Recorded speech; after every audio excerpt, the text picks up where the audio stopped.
ونعوذ بالله من شرور أنفسنا ومن سيئات أعمالنا من يهده الله فلا مضل له ومن يضلله فلا هادي له ونشهد أن لا إله إلا الله وحده لا شريك له ونشهد أن سيدنا ونبينا ومولانا محمدا عبده ورسوله صلى الله تعالى عليه وعلى آله وأصحابه وبارك وسلم أما بعد فأعوذ بالله من الشيطان الرجيم بسم الله الرحمن الرحيم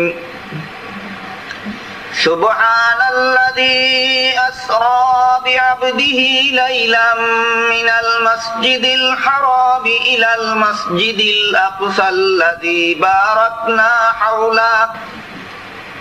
باركنا حوله لنريه من آياتنا إنه هو السميع البصير بارك الله لنا ولكم في القرآن العظيم ونفعنا وإياكم بالآيات والذكر الحكيم حضرات علماء کرام محترم হাজিরিন, আমি আজকে বেশ কয়েক বছর যাবত অলহাম এজাহারে হকের উদ্যোগে আয়োজিত এই সিরাতুন নবী মুবারক সম্মেলনে আপনাদের খেদমতে হাজির হইয়া থাকি। বিগত বৎসরগুলিতে আমি কয়েকবার আপনাদের সামনে উল্লেখ করছি যে মহানবী মুহাম্মদুর রাসূলুল্লাহ সাল্লাল্লাহু আলাইহি ওয়াসাল্লামের সারা জীবনের ইতিহাসকে সিরাতুন নবী বলা হয়। মুহাম্মদুর রাসূলুল্লাহ সাল্লাল্লাহু আলাইহি ওয়াসাল্লাম এই দুনিয়াতে 63 বছর জীবন যাপন করছেন। এই দীর্ঘ 63 বছরের ইতিহাসকে এই সিরাতুন নবী বলা হয়। এই সিরাতুন নবীর আলোচনা বিস্তারিতভাবে সারা জীবনেও করিয়া শেষ করা যাবে না। এই জন্য এক এক বছর নবীর পবিত্র জিন্দেগীর এক একটা দিক নিয়ে আমি আপনাদের খেদমতে আলোচনা করার চেষ্টা করিয়া থাকি। আমার মনে আছে গত বছর আমি আলোচনা করেছিলাম মুহাম্মদুর রাসূলুল্লাহ সাল্লাল্লাহু আলাইহি ওয়াসাল্লামের 13 বছরের মক্কি জিন্দেগি এবং 10 বছরের মদনী জিন্দেগির বৈশিষ্ট্য। 13 বছরের মক্কি জিন্দেগিতে মুহাম্মদুর রাসূলুল্লাহ সাল্লাল্লাহু আলাইহি ওয়াসাল্লাম দুশমনদের একতরফা সন্ত্রাসী হামলা সহ্য করিয়া চলছেন। সন্ত্রাসীরা শুধু সন্ত্রাস চালাইছে, হামলা করছে, জুলুম অত্যাচার করছে, জখম করছে, আর নবী তার নিরীহ উম্মতরা লইয়া খালি সহ্য করছেন। আর 10 বছরের মদনী জিন্দেগিতে আল্লাহর হুকুম আসলো যে সন্ত্রাস সহ্য করতে করতেই যদি আপনি দুনিয়ার থেকে বিদায় হইয়া যান, তাহলে সন্ত্রাস মুক্ত দুনিয়াটা গড়বে কে? এই কারণে 10 বছরের মদনী জিন্দেগির বৈশিষ্ট্য হইল আর সন্ত্রাস সহ্য করা নয়, এবার সন্ত্রাস দমন করার ব্যবস্থা করুন। তাই রাসূল করিম সাল্লাল্লাহু আলাইহি ওয়াসাল্লাম পবিত্র জিন্দেগির শেষ 10টা বছরে শুধুমাত্র সন্ত্রাস দমন করার জন্য কমসে কম ৬৬টা যুদ্ধ পরিচালনা করেছিলেন। আমি গত বছর সবিস্তারে বলেছি যে ইসলামের যুদ্ধ বিধান কোন অমুসলমানকে গায়ের জোরে মুসলমান বানাবার জন্য নয়। 13 বছরের মক্কি জিন্দেগিতে বহু অমুসলমান ছিল, কারো বিরুদ্ধে যুদ্ধ করা হয়নি। 10 বছরের মদনী জিন্দেগিতে যুদ্ধ করা হয়েছে ইসলামকে গায়ের জুড়ে প্রচার করার জন্য নয়, বরং সন্ত্রাস দমন করার জন্য। এই সমস্ত যুদ্ধের মধ্যে একটা যুদ্ধের নাম ছিল খন্দকের যুদ্ধ। গত বছর আপনাদের সামনে খন্দকের যুদ্ধ সম্পর্কে যুদ্ধের ঘটনা সামান্য কিছু বর্ণনা করছিলাম, আর বাকি অংশ বর্ণনার বাকি ছিল। আমার মনে মনে ইচ্ছা ছিল এই বছর খন্দকের যুদ্ধের বাকি অংশটা পুরা করব, কিন্তু বর্তমানে রজবের চন্দ্র চলছে, রজব মাস। ঐতিহাসিকদের প্রসিদ্ধ মতে এই রজব মাসে মুহাম্মদুর রাসূলুল্লাহ সাল্লাল্লাহু আলাইহি ওয়াসাল্লাম মেরাজে গেছিলেন। এই কারণে আপনাদের পক্ষ থেকে অনেক শ্রোতা ভাইয়েরা আবদার করছেন মেরাজ সম্পর্কে কিছু কথা বলার। কাজেই মেরাজ সংক্রান্ত আয়াত আমি আপনাদের সামনে তিলাওয়াত করেছি। আমার মনে আছে কয়েক বছর আগে এই সিরাতুন নবী সম্মেলনে মেরাজের ঘটনা আমি শুরু করেছিলাম, কিন্তু শেষ করা সম্ভব হয়নি। আজকে চেষ্টা করব ওই দিন মেরাজের ঘটনার যে জরুরি কথাগুলি বলা হয়েছিল না ওই কথাগুলি বলা। আর খন্দকের যুদ্ধ সমাপ্ত হয়েছিল কিভাবে সেটা যদি আগামীতে আর কোনদিন আল্লাহ তৌফিক দেন আপনাদের আসার, আমাকে তৌফিক দেন আপনাদের খেদমতে আসার, তখন ইনশাআল্লাহ চেষ্টা করা হবে। বিগত যে বছর মেরাজের ঘটনা আলোচনা করা হয়েছে ওই বছর বলা হয়েছে মেরাজের সন, তারিখ, বার এগুলি। ঐতিহাসিকদের প্রসিদ্ধ মতে রজব মাসের 26 তারিখ দিনগত 27 তারিখ রাত্রে এশার নামাজের পরে মুহাম্মদুর রাসূলুল্লাহ সাল্লাল্লাহু আলাইহি ওয়াসাল্লাম মেরাজে গেছিলেন। আল্লাহর রাসূল স্বপ্ন যুগে মেরাজে গেছেন কয়েকবার, আর সশরীরে মেরাজে গেছেন একবার। আহলে সুন্নাত ওয়াল জামাতের মুসলমানদের আকীদা হইল রাসূল শুধু স্বপ্ন যুগে মেরাজে গেছেন না, সশরীরেও মেরাজে গেছেন। বিভিন্ন বাতিল দল আছে মুসলমানদের যারা রাসূলের সশরীরই মেরাজ বিশ্বাস করে না, বলে শুধু স্বপ্নে গেছিলেন মেরাজে। মুসলমানের অন্যান্য বাতিল দলে আর আহলে সুন্নাত ওয়াল জামাতে যত পার্থক্য আছে এর মধ্যে এইটা একটা পার্থক্য যে অন্যান্য বাতিল দলে রাসূলের সশরীরী মেরাজ বিশ্বাস করে না, আহলে সুন্নাত ওয়াল জামাতের মুসলমান রাসূলের সশরীরী মেরাজ বিশ্বাস করে। দুঃখের বিষয় আমাদের সমাজে কিছু মুসলমান নিজেদেরকে আহলে সুন্নাত ওয়াল জামাত নামে পরিচয় দেয় না শুধু, বরং সব সময় ঢাকঢোল পিটাইয়া প্রচার করে। কিন্তু এরা নিজেরাও জানে না যে কোন কথা বিশ্বাস করার কারণে আমি আহলে সুন্নাত ওয়াল জামাত হইলাম, আর কোন কথা বিশ্বাস না করলে একজন মানুষ আহলে সুন্নাত ওয়াল জামাত হইতে পারবে না। যে যারা আমরা আহলে সুন্নাত ওয়াল জামাত, আমরা আহলে সুন্নাত ওয়াল জামাত হইয়া যারা বেশি চিল্লায় এরাও জানে না। এই কারণে আমরা যারা সত্যিকারের আহলে সুন্নাত ওয়াল জামাত, আমি প্রায় সব সময় চেষ্টা করিয়া থাকি যে আমাদেরকে কোন কথা বিশ্বাস করার কারণে আমি আহলে সুন্নাত ওয়াল জামাত হইলাম, যা বিশ্বাস না করলে মুসলমান আহলে সুন্নাত ওয়াল জামাত থাকতে পারে না, ওই বিষয়গুলি আমি চিহ্নিত করিয়া আলাদাভাবে আপনাদের খেদমতে পেশ করার চেষ্টা করি। এই সমস্ত আহলে সুন্নাত ওয়াল জামাতের বৈশিষ্ট্যপূর্ণ আকীদাগুলির মধ্যে একটা আকীদা হইল যে মুহাম্মদুর রাসূলুল্লাহ শুধু স্বপ্নে মেরাজে গেছেন না, সশরীরেও মেরাজে গেছেন। স্বপ্ন যুগে রাসূলের মেরাজ হয়েছে বেশ কয়েকবার, আর রজব মাসের 26 তারিখ দিনগত 27 তারিখের রাত্রে এশার নামাজের পরে রাসূল করিম সাল্লাল্লাহু আলাইহি ওয়াসাল্লাম মেরাজে গেছিলেন সশরীরে। এটা আহলে সুন্নাত ওয়াল জামাতের আলাদা আকীদা। কোন মুসলমান যদি কয় যে না রাসূলের সশরীরে মেরাজ গেছিলেন না, খালি স্বপ্নে দেখছিলা, সে আহলে সুন্নাত ওয়াল জামাত হইতে পারবে না। এটা আহলে সুন্নাত ওয়াল জামাতের একটা বৈশিষ্ট্যপূর্ণ আকীদা। মুহাম্মদুর রাসূলুল্লাহ সাল্লাল্লাহু আলাইহি ওয়াসাল্লামকে আল্লাহ পাক রব্বুল আলামিন অন্যান্য মাখলুকাতের উপর, মানব দানব জিন ফেরেশতা নবী রাসূল ওলি আউলিয়া সকলের উপর, আল্লাহর গোটা সৃষ্ট জগতের উপর যতভাবে শ্রেষ্ঠ মর্যাদা দিয়েছেন, এর মধ্যে রাসূলের মেরাজ হইল একটা তার শ্রেষ্ঠ মর্যাদার প্রমাণ। মুহাম্মদুর রাসূলুল্লাহ সাল্লাল্লাহু আলাইহি ওয়াসাল্লামকে আল্লাহ পাক রব্বুল আলামিন সৃষ্টির শ্রেষ্ঠ মর্যাদা দান করেছেন। এটাও আহলে সুন্নাত ওয়াল জামাতের আকীদা। মুহাম্মাদুর রাসূলুল্লাহ সাল্লাল্লাহু আলাইহি ওয়াসাল্লামকে আল্লাহ পাক রব্বুল আলামিন শুধু উম্মতের নবী বানাইছেন না, বরং সমস্ত নবীগণেরও নবী বানাইছেন। মুহাম্মাদুর রাসূলুল্লাহ সাল্লাল্লাহু আলাইহি ওয়াসাল্লামকে আল্লাহ পাক রব্বুল আলামিন শুধু নিজের উম্মতের ইমাম বানাইছেন না, বরং সমস্ত নবীগণেরও ইমাম বানাইছেন। মুহাম্মাদুর রাসূলুল্লাহ সাল্লাল্লাহু আলাইহি ওয়াসাল্লামকে আল্লাহ পাক রব্বুল আলামিন শুধু নিজের উম্মতের সুপারিশগার বানাইছেন না, বরং সমস্ত নবী রাসূলগণেরও সুপারিশগার বানাইছেন। এই কথাগুলির দ্বারা কি প্রমাণ হয়? আমাদের নবীর মর্যাদা অন্য নবীর সমান না সকল নবীর ঊর্ধ্বে? সকল নবীর ঊর্ধ্বে। এটা হলো আহলে সুন্নাত ওয়াল জামাতের আকীদা।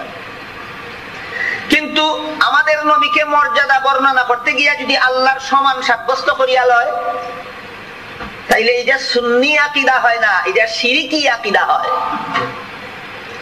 সুন্নি আকীদার নামে শিরকি আকীদা আমাদের সমাজে অহরহ প্রচার হইতেছে। এই কারণে প্রকৃত অর্থে যারা আহলে সুন্নাত ওয়াল জামাতের মুসলমান, তাদেরকে চিহ্নিতভাবে পরিষ্কারভাবে চিহ্নিয়ে লওয়া লাগবে যে কোন আকীদা বিশ্বাস করার কারণে আমি আহলে সুন্নাত ওয়াল জামাতের অন্তর্ভুক্ত হইলাম। আল্লাহ পাক রব্বুল আলামিন হযরত আদম আলাইহিস সালাম থেকে নিয়ে হযরত ঈসা আলাইহিস সালাম পর্যন্ত সমস্ত নবী রাসূলগণকে দুনিয়াতে পাঠাইবার আগেই ওয়াদা লইয়া পাঠাইছেন যে মুহাম্মাদুর রাসূলুল্লাহর উপরে ঈমান আনবাই ওয়াদা করিয়া যাও। আদম আলাইহিস সালাম দুনিয়াতে আসার আগে আল্লাহর কাছে ওয়াদা করিয়া আইছেন মুহাম্মাদুর রাসূলুল্লাহর উপরে ঈমান আনবা। নূহ আলাইহিস সালাম দুনিয়াতে আসার আগেই আল্লাহর কাছে ওয়াদা করিয়া আইছেন মুহাম্মাদুর রাসূলুল্লাহর উপরে ঈমান আনবা। সমস্ত নবী রাসূলগণ দুনিয়াতে আসার আগেই আল্লাহর কাছে ওয়াদা করিয়া আইছেন মুহাম্মাদুর রাসূলুল্লাহর প্রতি ঈমান আনবে। কাজেই মুহাম্মাদুর রাসূলুল্লাহ সাল্লাল্লাহু আলাইহি ওয়াসাল্লাম হইলেন সমস্ত নবীগণেরও নবী। অন্যান্য নবীরা হইলেন শুধু নিজের উম্মতের নবী, আর আমাদের নবী হইলেন সমস্ত নবীগণেরও নবী। এই কারণে আমার মনে হয় বিগত বছরগুলির কোন এক বছর আমি আপনাদেরকে একটা ঘটনা শুনেছি। ব্রাহ্মণবাড়িয়ার বড় হুজুর ছিলেন হযরত মাওলানা সিরাজুল ইসলাম সাহেব রাহমাতুল্লাহি আলাইহি, গত 2 বছর আগে ইন্তেকাল করছেন। 100 বছরেরও বেশি ছিল তার বয়স। বাংলাদেশের বর্তমান বড় বড় আলেমদের তিনি উস্তাদ ছিলেন। তিনি একদিন আমাকে জিজ্ঞাসা করলেন, আদম আলাইহিস সালামের বাবার নাম চিনেন? আমি বললাম, আদম আলাইহিস সালাম আরে আল্লাহ কোন বাবার ঘরে জন্ম দিবেন না, কাজে ইনি তো বিনা বাবায় জন্ম হইছেন, বাবার নাম আসবে কোত্থেকে? ব্রাহ্মণবাড়িয়ার বড় হুজুর আমাকে বললেন, আদমের বাবা অবশ্যই আছেন, আপনি নাম চিনেন কিনা বলেন। তখন আমি কইলাম যে না, আমি নাম চিনি না, আপনি কইয়া দাও আদমের বাবার কি নাম। তখন ব্রাহ্মণবাড়িয়ার বড় হুজুর আমার কইলেন, আদম আলাইহিস সালাম হইলেন সারা দুনিয়ার সমস্ত মানুষের বংশগত বাবা, আর মুহাম্মাদুর রাসূলুল্লাহ সাল্লাল্লাহু আলাইহি ওয়াসাল্লাম সমস্ত নবীগণের স্বয়ং আদমেরও রূহানি বাবা। বুঝে থাকলে বলেন তো, এর দ্বারা মুহাম্মাদুর রাসূলুল্লাহর মর্যাদা অন্য নবীর সমান হয় না সকল নবীর ঊর্ধ্বে হয়? সকল নবীর ঊর্ধ্বে হয়। কারণ অন্য নবী শুধু নিজের উম্মতের নবী, আর আমাদের নবী নিজের উম্মতের তো নবী, ওই সমস্ত নবীগণেরও নবী। আর প্রত্যেক নবী যার যার উম্মতের রূহানি বাবা। নূহ আলাইহিস সালাম নিজের উম্মতের রূহানি বাবা, ইব্রাহিম আলাইহিস সালাম নিজের উম্মতের রূহানি বাবা, মুসা আলাইহিস সালাম নিজের উম্মতের রূহানি বাবা, ঈসা আলাইহিস সালাম নিজের উম্মতের রূহানি বাবা, আর মুহাম্মাদুর রাসূলুল্লাহ নিজের উম্মতেরও রূহানি বাবা, সমস্ত নবী রাসূলগণেরও রূহানি বাবা। আদম আলাইহিস সালামেরও রূহানি বাবা, মুহাম্মাদুর রাসূলুল্লাহ সাল্লাল্লাহু আলাইহি ওয়াসাল্লাম অন্যান্য নবী রাসূলগণের স্বয়ং আদম আলাইহিস সালামেরও রূহানি বাবা। বুঝি থাকলে হোকা চাই, এর দ্বারা মুহাম্মাদুর রাসূলুল্লাহর মর্যাদা সমস্ত নবী রাসূলগণের ঊর্ধ্বে হয় কিনা? ঊর্ধ্বে হয়, কিন্তু আল্লাহর সাথে শরীক হয় না। আল্লাহর সাথে শরীক হয় না। কিন্তু মুহাম্মাদুর রাসূলুল্লাহর আলিমুল গায়ব আর আযীম নাযীর হইলে আল্লাহর সাথে শরীক হয়।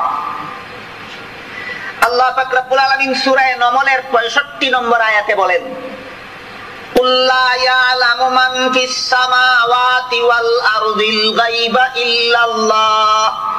হে রাসূল করিম সাল্লাল্লাহু আলাইহি ওয়াসাল্লাম, আপনার মুখে কইয়া দেউকা আসমান জমিনের কোন বাসিন্দা ওই গায়েব জানে না একমাত্র আল্লাহ ছাড়া। যখন আল্লাহ নিজে কোরআন হয় আল্লাহ ছাড়া আর কেউ গায়েব জানে না, এখানে যদি কেউ হয় আরো একজনে গায়েব জানেন, তে গায়েব জানার মাঝে তানরে আল্লাহর শরীক করলো কিনা? আল্লাহর শরীক। আল্লাহ পাক রব্বুল আলামিন কোরআনের বহু আয়াতে বলছেন আল্লাহ সবখানে আছেন, আল্লাহ সবকিছু দেখেন। অলরাম আল খাজরা মরকজি মসজিদ আল্লাহ আছেন। আমরা এখানে বইয়া কে কিতা করি দেখুননি, শুধু এখানে না জগতের সব জায়গায় সর্বত্র আল্লাহ বিরাজমান, সর্বদর্শী। এটা আল্লাহর একক গুণ, এই গুণ আল্লাহ ছাড়া কেউ কারোর মধ্যে নাই। এখন যদি নবীরে তাজিম দেখাইতে দেখাইতে নবীর মর্যাদা হইতে হইতে নবীরেও আদিম নাজির হয়, সবখানে আসন সবকিছু দেখুন, তাহলে এটা নবীর তাজিম হইল না আল্লাহর সাথে শিরিক হইল? এই কারণে সুন্নি আকীদা কোনটা আর শিরিকি আকীদা কোনটা পরিষ্কার ভাবে আমাদের পার্থক্য করে বুঝতে হবে। মুহাম্মদুর রাসূলুল্লাহকে আল্লাহ সমস্ত নবীর নবী বানাইছেন, এটা হইল সুন্নি আকীদা। মুহাম্মদুর রাসূলুল্লাহকে আল্লাহ সমস্ত জগৎবাসীর ঊর্ধ্বে মর্যাদা দিয়েছেন, এটা হইল আহলে সুন্নাত ওয়াল জামাতের আকীদা। আল্লাহ ছাড়া আর কেউ আলিমুল গায়ব নাই, কাজেই রাসূলরে আলিমুল গায়ব কইলে সুন্নি আকীদা হয় না, শিরকি আকীদা হয়। আল্লাহ ছাড়া আর কেউ হাজির নাজির নাই, কাজেই রাসূলরে হাজির নাজির বিশ্বাস করলে এটা সুন্নি আকীদা হয় না, এটা শিরকি আকীদা হয়। এই কারণে আমরা যখনই আলোচনা আসে তখনই আমি চেষ্টা করি কোন কথা বিশ্বাস করার কারণে আমরা আহলে সুন্নাত ওয়াল জামাত হইলাম, যা বিশ্বাস না করলে আহলে সুন্নাত ওয়াল জামাত হইতে পারবে না, যে আমি আলাদা করে আপনাদেরকে চিহ্নিত করার চেষ্টা করি। মেরাজের রাত্রে কোন বৎসর মেরাজ হয়েছিল এই ব্যাপারে ঐতিহাসিকদের মধ্যে বিস্তর মতভেদ আছে। এর মধ্যে প্রসিদ্ধ মত হইল হিজরতের আগের বৎসর। আল্লাহ রাসূল মক্কা শরীফ থেকে হিজরত করিয়া মদিনা শরীফ গেছিলেন 53 বছর বয়সে। এই কথা আলোচনা হয়েছে গত বছরগুলিতে। হাতে হিজরতের আগের বছর যদি নবী মেরাজে গিয়া থাকেন তাহলে কত বছর বয়সে হইব? 52 বছর বয়সে। রাসূল করিম সাল্লাল্লাহু আলাইহি ওয়াসাল্লাম নবুয়তের দায়িত্ব প্রাপ্ত হওয়ার 12 বছর পর 52 বছর বয়সে হিজরতের আগের বছর রজব মাসের 26 তারিখ দিনগত 27 তারিখের রাত্রে এশার নামাজের পরে হযরত জিবরাইল আলাইহিস সালামের সাথে মেরাজে যাওয়া শুরু করছিলেন। জিবরাইল কিভাবে আইলা, নবীরে কিভাবে বার কইরা নিলা, এই সমস্ত আলোচনা অন্য তারিখে অন্য বছর আপনাদের সামনে করা হয়েছে। কাজেই যে আলোচনাগুলি সাধারণত করা হয় এবং অন্য বছর করা হয়েছে, আমি আগে কইছি ওই আলোচনা বাদ দিয়া যে আলোচনা অন্য বছর করা হয়েছে না ওই কথাগুলি আমি আলোচনা করতে চাই। হযরত জিবরাইল আলাইহিস সালাম মুহাম্মদুর রাসূলুল্লাহ সাল্লাল্লাহু আলাইহি ওয়াসাল্লামকে নিয়ে মক্কা শরীফ থেকে রওনা হইয়া বাইতুল মুকাদ্দাসে গেলেন, গিয়া নামলেন। রাস্তায় আরো 2 জায়গাতে নামছেন, অন্য বছর গত বছরগুলিতে বলা হয়েছে। তৃতীয়বারের মতো নামলেন গিয়া আরো 3 জায়গায় নামছেন, চতুর্থবারের মতো নামলেন গিয়া বাইতুল মুকাদ্দাসে। ওইখানে আল্লাহ পাক রব্বুল আলামিন আদম আলাইহিস সালাম থেকে নিয়া ঈসা আলাইহিস সালাম পর্যন্ত সমস্ত নবীরারে আল্লাহ জমা করিয়া দিলা। আল্লাহ হুকুম করলা সমস্ত নবী রাসূলগণ কাতারবন্দি হইয়া দাঁড়াও, জামাতের সাথে 2 রাকাত নামাজ আদায় করো। সমস্ত নবী রাসূলগণ কাতারবন্দি হইয়া দাঁড়াইলেন, জামাতের সাথে যে নামাজ আদায় করবেন ইমামতি করবে কে? ইতস্তত করতেছেন সমস্ত নবীরা যে আল্লাহ যে হুকুম দিলা আমরা জামাতের সাথে নামাজ পড়তাম, ইমামতি করবা কে? হযরত জিবরাইল আলাইহিস সালাম তখন আমাদের নবী মুহাম্মদুর রাসূল সাল্লামকে হাত মোবারকে ধরে আগে বাড়াইয়া বললেন, আপনারে ইমাম বানাইয়া তারারে আপনার মুক্তাদি বানাইবার লাগি ওই আল্লাহ পাক রব্বুল আলামিন এই পয়গম্বরী নামাজের জামাতের ব্যবস্থা করে করেছেন। এই নামাজের জামাতের মধ্যে সমস্ত পয়গম্বর, যত পয়গম্বর আল্লাহ আমরার নবীর আগে দুনিয়াতে পাঠাইছিল সমস্ত পয়গম্বরে আল্লাহ এই পয়গম্বরী নামাজের জামাত শরীক করাইছেন। কাজে আমাদের নবী শুধু নিজের উম্মতের ইমাম না সমস্ত নবী রাসূলগণের ইমাম? এটা হলো আমাদের নবীর আলাদা মর্যাদা। অন্যান্য সকল নবী শুধু নিজের উম্মতের ইমাম, আমাদের নবী নিজের উম্মতেরও ইমাম এবং সমস্ত নবী রাসূলগণের ইমাম। তাহলে দেখা গেল আমাদের নবী যে নামাজের জামাতে উপস্থিত, এই নামাজের জামাতে অন্যান্য নবী রাসূলগণেরও ইমামতি করার অধিকার থাকে না। হাজি যে মসজিদও আমাদের নবী হাজির নাজির হইবেন, এই মসজিদ নবীর তুই এক কোন বাপের হুতে ইমামতি করার অধিকার পাইব? এটা বোঝা দরকার। ই মসজিদও যদি নবী হাজির নাজির থাকো, তুমি হার আগে দিকে ইমামতি করতে হয়। বাইতুল মুকদ্দাসে যে নামাজের জমাতের নামাজ হইল 2 রাকাত, আদম আলাইহিস সালাম গেছলানি ইমামতি, নূহ আলাইহিস সালাম গেছলানি ইমামতি, ইব্রাহিম আলাইহিস সালামের হাসলানি ইমামতি করার অধিকার, মুসা আলাইহিস সালামের হাসলানি ইমামতি করার অধিকার, ঈসা আলাইহিস সালামের হাসিনা ইমামতি করার অধিকার। আমাদের নবী যে নামাজের জমাতে উপস্থিত থাকেন, সেই নামাজের জমাতে কোনো পয়গম্বরেরও ইমামতি করার অধিকার থাকে না। হাজির নবীরে মসজিদ আদিন নাজির কইয়া যে তুমি ইমামতির গেলায় হার আগে গেছো ইমামতি করতে করতায়, তাজিম করছো না বেয়াদবির শেষ সীমা করছো? কাজেই আদিন নাজির হইলে তাজিম হয় না, আদিন নাজির হইলে বেয়াদবির শেষ সীমা হয়। মেরাজের ঘটনার থেকে 1 নম্বর কথা আমরা বুঝার যে আমাদের নবী শুধু নিজের উম্মতের ইমাম ছিলেন না, সমস্ত নবী রাসূলগণের ইমাম বানাইছেন আল্লাহ। এটা আমাদের নবীর আলাদা মর্যাদা। 2 নম্বর কথা হইলো বুঝার যে আমাদের নবী যেখানে উপস্থিত থাকেন সেখানে কোনো উম্মতে ইমামতি করব দূরের কথা, কোনো নবীরও ইমামতি করার অধিকার থাকে না। এটা আমাদের নবীর আলাদা মর্যাদা। এই নামাজের জমাতের মধ্যে নবী রাসূলগণ ছাড়াও ফেরেশতারাও এই নামাজের জমাতে শামিল হয়েছিলেন। নামাজ শেষ হওয়ার বাদে ফেরেশতারা জিবরাইল ফেরেশতারে জিগাইলা যে নামাজ যে পড়াইলা ইমামতি যে করলা এইনকে, ফেরেশতারা জিগাইলা যে এই নামাজের জমাতের মাঝে যে ইমামতি করলা এইনকে। জিবরাইল ফেরেশতা কইলা এই নইলা মুহাম্মাদুর রাসূলুল্লাহ সাল্লাল্লাহু আলাইহি ওয়াসাল্লাম খাতামুন নবিয়্যিন। জিবরাইল ফেরেশতা জবাব দিলা এই মুহাম্মাদুর রাসূলুল্লাহ খাতামুন নবিয়্যিন। আল্লাহ কোরআনের মধ্যে কইছেন ওয়ালাকিন রাসূলুল্লাহি ওয়া খাতামান নবিয়্যিন। সম্ভবত গত বছর আমি খাতামুন নবিয়্যিন খারে হয় তুরা কথা কইছি। ব্রাডফোর্ড মসজিদ তওয়াক্কুলিয়া মসজিদ প্রায় বেশ কয়েক বছর যাবত শুধু খাতামুন নবিয়্যিন খারে হয় এই কথার উপরে আমি আলোচনা করতেছি। তার বাদেও আজকে মেরাজের ঘটনার মাঝেও আবার যখন এই খাতামুন নবিয়্যিন শব্দ আইলো, এখানেও আমরা সামান্য একটু বুঝিয়া নেই আগে, তার বাদে বাকি ঘটনা বোঝার চেষ্টা করবো যে খাতামুন নবিয়্যিন কিতা। তিরমিজি শরীফের হাদিসে উল্লেখ আছে, হযরত রাসূল করিম সাল্লাল্লাহু আলাইহি ওয়াসাল্লাম বলেন লা তাকুমুস সাআতু হাত্তা ইউবাসা দাজ্জালুনা কাযাবুনা কুল্লুহুম ইয়াজআমু আন্নাহু নাবিয়্যুন ওয়া আনা খাতামুন নাবিয়্যিন লা নাবিয়্যা বাদি। আমার পরে দুনিয়াতে জন্মগ্রহণ করিয়া আসার পরে যদি কেউ নবী হওয়ার দাবি করে তাইলে সে হবে মিথ্যাবাদী দাজ্জাল। কারণ আল্লাহ আমারে খাতামুন নবিয়্যিন বানাইছেন। আবার আল্লাহ রাসূলের লগে লগে কইন যে খাতামুন নবিয়্যিন বানাইছেন যে আল্লাহ আমারে। এই খাতামুন নবিয়্যিন অর্থ কিটা? খাতামুন নবিয়্যিন অর্থ হইল যার পরে আর কোনো নবী নাই, অর্থাৎ শেষ নবী। তাহলে খাতামুন নবিয়্যিন অর্থ শেষ নবী। মুহাম্মাদুর রাসূলুল্লাহকে শেষ নবী বিশ্বাস করার নাম আকীদায়ে খতমে নবুয়ত। খতমে নবুয়ত অর্থই নবুয়তের সমাপ্তি। এখানে আরবি ভাষায় হয় খতমে নবুয়ত। আজকে থেকে ভালো রকম ইয়াদ রাখুন যেন খতমে নবুয়ত শব্দের অর্থ কি। খতমের অর্থ হইল সমাপ্তি, শেষ হওয়া। আর নবুয়ত অর্থ নবী বানানি। আল্লাহ নবী বানানি শেষ করিলেছেন আমাদের নবীরে দুনিয়াতে পাঠাইয়া। এই কথা বিশ্বাস করার নাম খতমে নবুয়ত। যেহেতু আমাদের নবীরে আল্লাহ শেষ নবী বানাইছেন, এই কারণে কোরআনেও আল্লাহ কইছেন খাতামান নবিয়্যিন, হাদিস শরীফেও আল্লাহ রাসূল কইছেন আনা খাতামুন নবিয়্যিন লা নাবিয়্যা বাদি। আমি শেষ নবী, আমার পরে আর কেউ নবী হবে না। তাওয়াক্কুলিয়া মসজিদ ব্রাডফোর্ড কয়েক বছর কইছি ঈসা আলাইহিস সালাম যে কিয়ামতের আগে আবার দুনিয়াতে আইবা, নয়া নবী হইবা না পুরান নবী আইবা? রাসূলুল্লাহ কইছেন যে আমার পরে দুনিয়াতে কোনো পুরান নবী আইতা না, না নয়া নবী ওইতা না। ওই হইল বেশ কম। এই বেশ কম আপনারা আমরা বুঝিয়া রাখা দরকার। নাহলে কাদিয়ানিয়া বলতে হয় তোমরা ওই হওয়ার কোনো নবী নাই, তোমরা ওই হও ঈসা নবী আইবা। তোমরা আগের কথা মানলে বাদের কথা মানা যায় না, বাদের কথা মানলে আগের কথা মানা যায়।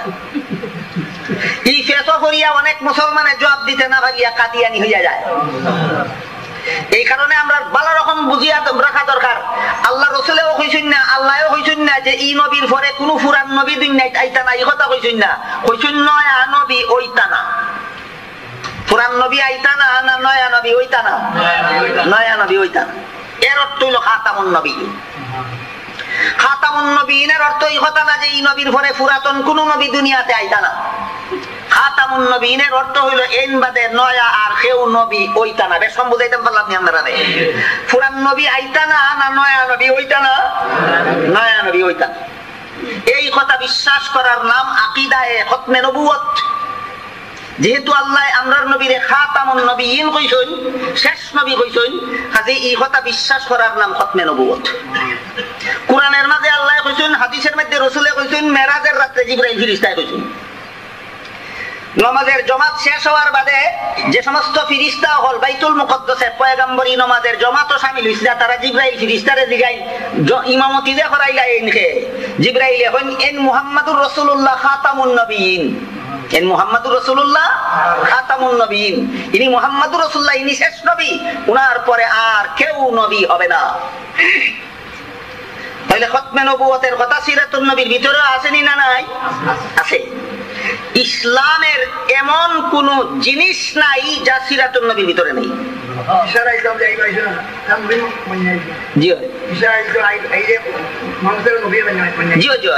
সালাম যে আইবা, পুরান নবীও যে আইবা, আইয়া কইতা না আমার নবুয়ত চলতে হইব তুই না, আইয়া কইবা আমি মুহাম্মাদুর রাসূলুল্লাহর শরীয়ত মানি।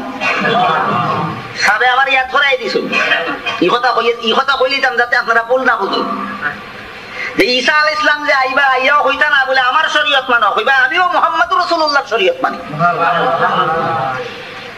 তাইলে খতমে নবুয়তের আলোচনা মেরাজের ঘটনার মাঝেও আছে। মুহাম্মাদুর রাসূলুল্লাহর সারা জীবনের ইতিহাসের ভিতরে যেমন ইসলামের সব কথা আছে, তেমনি ভাবে খতমে নবুয়তের কথাও সিরাতুন নবীর ভিতরে আছে। কাজেই সিরাতুন নবী ইসলামের সবকিছু, নবীর জীবন ইতিহাস ইসলামের সবকিছু। সিরাতুন নবী ছাড়া আর এমন জিনিস নাই যে এর মধ্যে ইসলামের সবকিছু আছে। খতমে নবুয়তের মধ্যে ইসলামের সবকিছু নাই, শুধু এখন আকীদা আছে। কিতাব মুহাম্মাদুর রাসূলুল্লাহ শেষ নবী বিশ্বাস করার কথা আছে খতমে নবুয়ত। কাজেই কেউ যদি মনে করেন যে খতমে নবুয়তই ইসলামের সবকিছু, মনে করা ভুল হইব, ভুল। খতমে নবুয়ত ইসলামের সবকিছু না, মাত্র এখন কথা। মুহাম্মাদুর রাসূলুল্লাহ শেষ নবী বিশ্বাস করি, ইহান এখন কথা। এটাও ইসলামের শেষ সবকিছু না। এক কাছে এক বেটা যদি বিশ্বাস করে মুহাম্মাদুর রাসূলুল্লাহ শেষ নবী, তে খতমে নবুয়ত মানলো নি না মানলো না? মানলো। কিন্তু যদি কয় নামাজ ফরজ মানি না, ইসলামের সবকিছু আসেনি তার কাছে, তো এটা খতমে নবুয়ত ইসলামের সবকিছু হয় কিভাবে? ভুল বুঝছো, ব্রেইন সংশোধন করো, ব্রেইন ওয়াশ করো। যদি মনে করিয়া দেখো খতমে নবুয়ত ইসলামের সবকিছু, তে তোমার ব্রেইনও গড়লো উল্লাসে ফেস লাগছে, তোমার ব্রেইন ওয়াশ করো, ফেস ভাঙো। খতমে নবুয়ত শুধু ইসলামের এহান আকীদার নাম। কি আকীদা? মুহাম্মাদুর রাসূলুল্লাহ শেষ নবী, এই আকীদার নাম খতমে নবুয়ত। নামাজ ফরজ বিশ্বাস না করলে, মুহাম্মাদুর রাসূলুল্লাহ শেষ নবী বিশ্বাস করলেও হয়তো নাই। আল্লাহর কোন শরীকদার নাই বিশ্বাস না করলে, মুহাম্মাদুর রাসূলুল্লাহ শেষ নবী বিশ্বাস করলেও হয়তো নাই। রমজান মাস রোজা ফরজ বিশ্বাস না করলে, মুহাম্মাদুর রাসূলুল্লাহর খালি শেষ নবী বিশ্বাস করলে জাহান্নাম থেকে বাঁচা যাইতো না। এখন খোকা সিরাতুন নবীর ভিতরে যেমন ভাবে লা ইলাহা ইল্লাল্লাহর বিশ্বাস আছে, সিরাতুন নবীর ভিতরে যেমন ভাবে ওয়াহদাহু লা শারীকা লাহুর বিশ্বাস আছে, সিরাতুন নবীর ভিতরে যেমন ভাবে মুহাম্মাদুর রাসূলুল্লাহ বিশ্বাস আছে, সিরাতুন নবীর ভিতরে যেমন ভাবে খাতামুন নবিয়্যিন বিশ্বাস আছে, সিরাতুন নবীর ভিতরে তেমনি ভাবে পাঁচ বেলার নামাজ ফরজ বিশ্বাস আছে, সিরাতুন নবীর ভিতরে রমজান মাসে রোজা রাখা ফরজ বিশ্বাস, এই বিশ্বাস সিরাতুন নবীর ভিতরে আছে। সামর্থ্যবানদের জন্য হজ করা ফরজ, এই কথাও সিরাতুন নবীর ভিতরে আছে। ধনীদের জন্য যাকাত দেওয়া ফরজ, এই কথাও সিরাতুন নবীর ভিতরে আছে। ভিন্ন পুরুষের জন্য ভিন্ন নারীর থেকে আলাদা থাকা ফরজ, এই কথাও সিরাতুন নবীর ভিতরে আছে। ভিন্ন নারীরা ভিন্ন পুরুষ থেকে পর্দার আড়ালে থাকা ফরজ, এই কথাও সিরাতুন নবীর ভিতরে আছে। সুতরাং একটা জিনিসের ভিতরে যদি ইসলামের সবকিছু থাকে, তাহলে সেটার নাম হলো একমাত্র সিরাতুন নবী। আর কোন এমন জিনিস নাই যার মধ্যে ইসলামের সবকিছু আছে, শুধুমাত্র সিরাতুন নবীর ভিতরে ইসলামের সবকিছু আছে। সিরাতুন নবী অর্থ কি? দা মুহাম্মাদুর রাসূলুল্লাহর জীবন ইতিহাস। পাঁচ বেলার নামাজ বাদ দিয়া মুহাম্মদুর রাসূলুল্লাহর জীবন ইতিহাস কমপ্লিট হয়? রমজান মাসের রোজা বাদ দিয়া মুহাম্মদুর রাসূলুল্লাহর জীবন ইতিহাস কমপ্লিট হয়?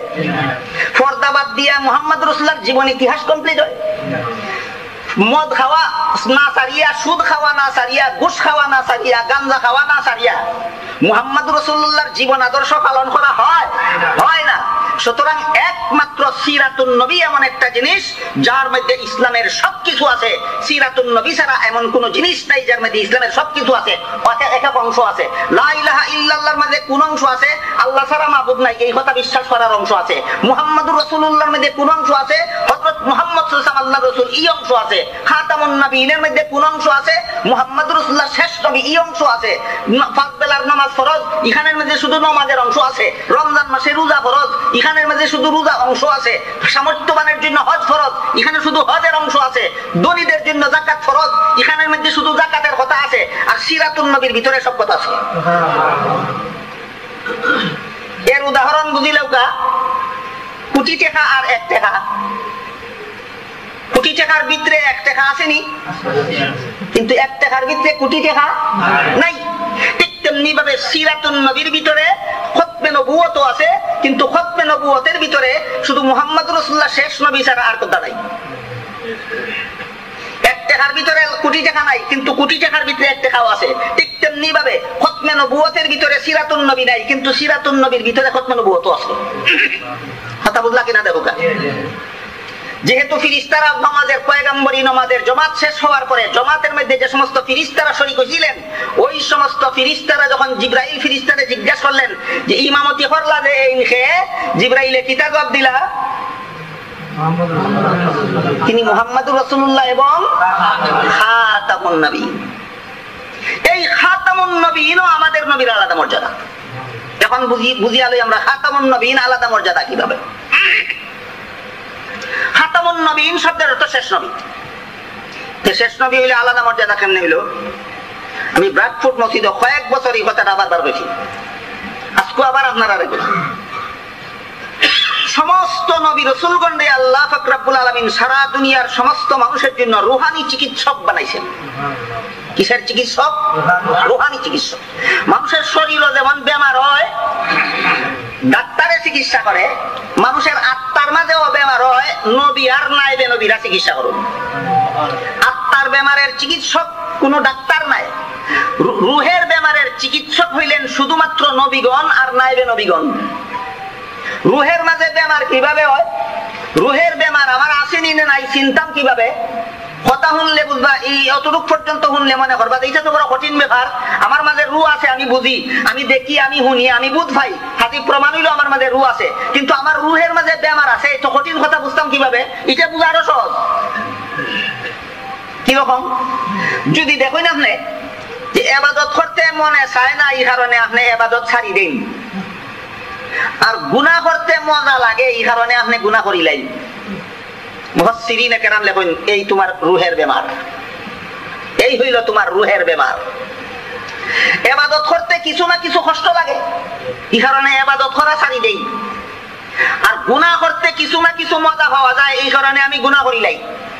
বোঝা গেল আমার রূহ সুস্থ না বেমারি? বেমারি, রুহের মাঝে বেমার। আমার কথা বুঝি থাকলে খোকা, আমরা রুহের মাঝে বেমার আসেনি, কেউ কম কেউ বেশি, সবার ওই রুহের মাঝে বেমার আছে। এই রুহের বেমারের চিকিৎসক বানাইছেন আল্লাহ পাক রব্বুল আলামিন সমস্ত নবী রাসূলগণকে, রুহের বেমারের চিকিৎসক। আর নবী রাসূলের অবর্তমানে নায়েবে নবীগণ হক্কানি উলামায়ে কেরাম হইবেন রুহের বেমারের চিকিৎসক। এখন মুহাম্মদ রাসূলুল্লাহ শেষ নবী হওয়ার কারণে সকল নবীর থেকে শ্রেষ্ঠ মর্যাদা কিভাবে হইল এটা বোঝার চেষ্টা করি। শরীরের মাঝে যদি বেমার হয় আর এক ডাক্তারের দ্বারা যদি চিকিৎসা করাই, রোগ সারলো, কিছুদিন বাদে আবার রোগ দেখা দিল, চিকিৎসাটা সফল হইল পুরা না আংশিক? আংশিক। আরেক ডাক্তারের দ্বারা চিকিৎসা করাইলা, রোগ সারলো, কিছুদিন বাদে আবার হইল, আবার ফলাফল পুরা ফল পাইলা না, চূড়া ফল পাইলা। এইভাবে ডাক্তার বদলাইয়া চিকিৎসা করতে করতে এক পর্যায়ে এমন ডাক্তার দিয়া চিকিৎসা করাইছেন যে ডাক্তারের চিকিৎসার দ্বারা রোগ যে সারলো আর কোনোদিন ফিরল না। এখন হোকা যে ডাক্তারের চিকিৎসার দ্বারা রোগ যে সারলো, এই সারার বাদে আর কোনোদিন রোগ ফিরলো না, এই আগের ডাক্তারের সমান ডাক্তার না বড় ডাক্তার? এই সাধারণ ডাক্তার না শ্রেষ্ঠ ডাক্তার? শুধু শ্রেষ্ঠ ডাক্তার না শেষ ডাক্তারও? যেমন ভাবে যে ডাক্তারের চিকিৎসার পরে আর কোনো ডাক্তার লাগে না, এই ডাক্তার শেষ ডাক্তারও শ্রেষ্ঠ ডাক্তারও, ঠিক তেমনি ভাবে যে নবীর পরে আর কোনো নবী লাগে না, ইনি সর্বশেষ নবীও শ্রেষ্ঠ নবীও। এই হইল খতমে নবুয়তের মর্মকথা। এই হইল আমরা যে আমরার নবীর শেষ নবী বিশ্বাস করি এর মর্মকথা। আমরার নবী দুনিয়াতে আসার পরে কিয়ামতের আগ পর্যন্ত কোন না কোন মানুষ আল্লাহরে ডাকবে, কিন্তু অন্যান্য নবীর জমানা এরকম গেছে না। নবী বিদায় হইতে না হইতেই সারা দুনিয়াবাসী আল্লাহরে ডাকা ফাউরি লইছে। নবী বিদায় হইতে না হইতেই সারা দুনিয়াবাসী আল্লাহরে ডাকা ফাউরি লইছে। কিন্তু আমরার নবী বিদায় হওয়ার পর থেকে কিয়ামত পর্যন্ত কোন না কোন একদল মানুষ আল্লাহকে সঠিকভাবে ইবাদত করনেওয়ালা থাকবে এবং আল্লাহকে ডাকনেওয়ালা থাকবে। তাহলে আমরার নবীর রুহানি চিকিৎসা করার বাদে রোগ ফিরল না চিকিৎসা স্থায়ী হইল? তাইলে এখন হোকা অন্য নবী শ্রেষ্ঠ নবী হইলা না আমরার নবী শ্রেষ্ঠ নবী হইলা? অন্য নবী শেষ নবী হইলা না আমরার নবী শেষ নবী হইলা? আমরার নবী শেষ নবী হইলা। এই কারণে আল্লাহ যত ভাবে আমরার নবীরে শ্রেষ্ঠ মর্যাদা দিয়েছেন, এর মধ্যে এক নম্বর মেরাজের মাধ্যমে আল্লাহ আমরার নবীরে শ্রেষ্ঠ মর্যাদা দিয়েছেন, আহলে সুন্নাত ওয়াল জামাতের আকীদা। দুই নম্বর সমস্ত নবীগণের নবী বানাইয়া আল্লাহ আমরার নবীরে আলাদা মর্যাদা দিয়েছেন, আহলে সুন্নাত ওয়াল জামাতের আকীদা। তিন নম্বর আল্লাহ আমরার নবীরে সমস্ত নবীগণের ইমাম বানাইয়া আলাদা মর্যাদা দিয়েছেন, এটা আহলে সুন্নাত ওয়াল জামাতের আকীদা। আল্লাহ পাক রব্বুল আলামিন আমাদের নবীকে সর্বশেষ এবং সর্বশ্রেষ্ঠ নবী বানাইয়া ও অন্যান্য সমস্ত নবীর উপর আলাদা মর্যাদা দিয়েছেন, এটা আহলে সুন্নাত ওয়াল জামাতের আকীদা। ওইখান থেকে পয়গম্বরী নামাজের জামাত শেষ করিয়া হযরত জিবরাইল আলাইহিস সালাম মুহাম্মদুর রাসূলুল্লাহ সাল্লাল্লাহু আলাইহি ওয়াসাল্লাম রে ইয়াদ আসিনি গতবারের কথা, মক্কা শরীফ থেকে বাইতুল মুকাদ্দাস কেমনে আনছিলা? বুরাকের উপর সওয়ার করাইয়া। বুরাক একটা জন্তু, এটা গাধার চেয়ে বড়, খচ্চরের চেয়ে ছোট আকৃতি বুরাক, কিন্তু আকাশে উড়িয়া চলে। এটা দুনিয়ার জন্তু নয়। বুরাকের গতি কুলা চৌকে শূন্য স্থানে চাইলে নজর যত দূর যায়, বুরাক এক কদমে অত দূর যায়। এই বুরাকের মধ্যে মুহাম্মদুর রাসূলুল্লাহ সাল্লাল্লাহু আলাইহি ওয়াসাল্লাম আরোহণ করাইয়া মক্কা শরীফ থেকে আনছিলা বাইতুল মুকাদ্দাস। রাস্তাত লামাইছিলা আরো তিন জায়গা। এক জায়গার নাম মদিনা শরীফ, এক জায়গার নাম তুর পাহাড়, এক জায়গার নাম বাইতুল্লাহ। মদিনা শরীফ লামাইয়া ইঙ্গিত করছেন যে মেরাজ থেকে আবার এক বছর বাদে আপনি হিজরত করে এখানে আইবা। তুর পাহাড় লামাইয়া জানাই দিছেন যে এখানে ওই মুসা নবীর সাথে আল্লাহ কথা কইছিলেন। বাইতুল্লাহ লামাইয়া আরো দুই রাকাত, প্রত্যেকটা দুই রাকাত করে জিবরাইল ফেরেশতা আমরার নবীরে নামাজ পড়াইছেন। বাইতুল্লাহ লামাইয়া দুই রাকাত নামাজ পড়াইয়া আল্লাহ আমরার নবীরে জানাইয়া দিছেন যে এখানে ওই হযরত ঈসা আলাইহিস সালাম জন্মগ্রহণ করছিলেন। এইভাবে বাইতুল মুকাদ্দাস থেকে আবার আসমানের দিকে যখন রওনা হইলেন, তখন জিবরাইল ফেরেশতা আমাদের নবী মুহাম্মদুর রাসূলুল্লাহ সাল্লাল্লাহু আলাইহি ওয়াসাল্লাম রে বুরাকের উপর আরোহণ করাইলেন। আরোহণ করাইয়া প্রথম আসমানের গেটে গিয়া আওয়াজ দিলা। কিভাবে আওয়াজ দিলা? প্রত্যেক আসমানের গেট আছে এবং প্রত্যেক গেটের মাঝে পাহারাদার দারওয়ান ফেরেশতা আছে। আওয়াজ দেওয়ার কারণে আসমানের দারওয়ান ফেরেশতায় জিগাইন, হে তুমি আওয়াজ দিছো আসমানের গেটে? জিবরাইল ফেরেশতা এখন আমি জিবরাইল। জিগাইন তোমার সাথে কে? বলে আমার সাথে মুহাম্মদুর রাসূলুল্লাহ সাল্লাল্লাহু আলাইহি ওয়াসাল্লাম। জিগাইন ও জিবরাইল, তুমি আসমানের উপরে যাও, নিচে আও, আল্লাহ তোমার ডিউটি দিয়েছেন। যখন উপরে যাও ডিউটি পালন করতে হয় তখন গেট খুলিয়া দিই আমরা, যখন নিচে যাও ডিউটি পালন করতে হয় গেট খুলিয়া দিই আমরা। কিন্তু মুহাম্মদুর রাসূলুল্লাহ তো দুনিয়ার জীবন এখনো শেষ হইছে না, পারলে যে আসমানের উপরে নিতাই লগে লই আইছো, আল্লাহর পক্ষ থেকে পারমিশন আছে। তখন জিবরাইল ফেরেশতা ফরমায়, শুধু পারমিশন না, আল্লাহর পক্ষ থেকে আলাদা ভাবে তান্ডে স্পেশাল ভাবে দাওয়াত করা হইছে, গতিকে আমি তান্ডে লগে লই আইছি। তখন প্রথম আসমানের দারওয়ান ফেরেশতা আসমানের দরজা খুলিয়া দিলা। জিবরাইল ফেরেশতা মুহাম্মদুর রাসূলুল্লাহর সাথে লইয়া বুরাকের পিঠে সওয়ার করিয়া লইয়া প্রথম আসমানের উপরে গেলা। এর দ্বারা বোঝা গেল আকাশ বলতে শূন্য স্থান বুঝায়। এর দ্বারা বোঝা গেল শূন্যস্থানের গেট আছে, শূন্যস্থানের গেট লক হয়। এখনো গেট লকের কথা আসেনি না নাই? গেট লক আসেনি, জিব্রাইলে ডাকছিলানি, ফারাদার ফিরিস্তা আসলানি, কুল্লিয়া দেওয়া লাগছেনি। জিব্রাইল ফিরিস্তা প্রবেশ করতে যদি ফারাদারের দরজা খুললে গেট খুললে দেওয়া লাগে, মুহাম্মদুর রাসূলুল্লাহ যাইতে হইলে যদি ফারাদার ফিরিস্তায় গেট খুললে দেওয়া লাগে, এই গেট বাতাসের নাম। কাজে কাজেই বর্তমান যুগের বৈজ্ঞানিকেরা যে হয় আসমান বলতে কোনটা নাই, শূন্যস্থান। কেন হয় এটা, কেন হয় বুঝার লাগে একটা কিচ্ছা কই আপনারা। এক বেটি আসিল বাউনি, বাউনি সিংরানিকে জানে, মাথার থেকে ভাও পর্যন্ত আঙ্গুলের মাপে 52 আঙ্গুল, হাতের মাপে 5 কি দেরাত। ইলাখান মানুষ মাঝে মাঝে ভাবা যায়,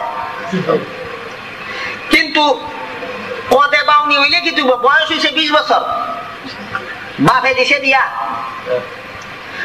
স্বামীর ঘর করে শাশুড়িরে দিয়া, শাশুড়িয়ে কলসি দিয়া ফাটাইছে, বাউনি বউরে ফুকরিত কলসি পুরাই আনতো, বউয়ে কলসি লইয়া ফুকরিত গেছে যে আর ফিরিয়ে আয় না।